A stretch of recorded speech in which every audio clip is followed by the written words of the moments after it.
कृष्णाय वासुदेवाय हरे परमात्मने प्रणत क्लेशनाशाय গোবিন্দায় নমো নমো। আমাদের মহারাজ সারা রাত ঘুমিয়ে এখন উঠেছেন। ওনার এখন শরীরচর্চা একটু করতে হবে। এই যে বসে পড়েছেন, এবার মুখ ধুয়ে ভালো করে মুখ মুছিয়ে জল দিয়ে, উনি খুব ব্যস্ত লোক, মুখ মোছা হচ্ছে। তারপরে ওনার এই জামা কাপড় রাখা আছে, সব এই জামা কাপড় পরবেন উনি। পরে একটু টিফিন করে নিজের সিংহাসনে গিয়ে বসবেন।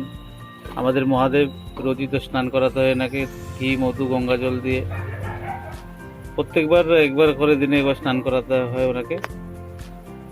ওম ত্রয়ম্বকম যদামহি সুগন্ধিম পুষ্টিবর্ধনম উর্বারুকবন্ধনাৎ মৃত্যুর্মুক্ষীয়মামৃতাৎ।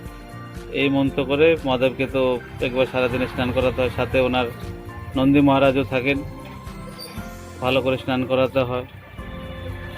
ওই আমাদের ঘরে তো আর সব ঠাকুরই আছেন বলতে গেলে, কেউ তো বাদ নেই।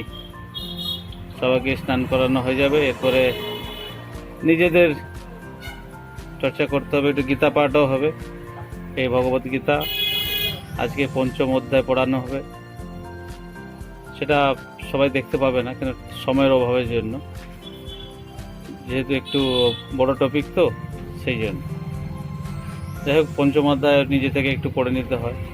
বলাই আছে যে তেতো খেতে হয় আর গীতা পড়তেই হয়। যাই হোক, আজকে এই জন্য গীতা পাঠটা হয়ে গেছে। সবেতে আমাদের মহাদেব, পাশে মা কালী। এবার এখান থেকে আমাদের কর্মক্ষেত্র শুরু হয়ে গেছে আজকে। সেখানে আমলচ্ছিটা হয়ে যাচ্ছে, সেটাকে প্রিজার্ভ করা হবে। আর এমনি পানও তো আছে। আবার কালকে দেখা হবে একই টাইমে। থ্যাংক ইউ, ধন্যবাদ, সবাই ভালো থাকুন। জয় জয় জগন্নাথ, জয় জয় জগন্নাথ, জয় জয় জগন্নাথ।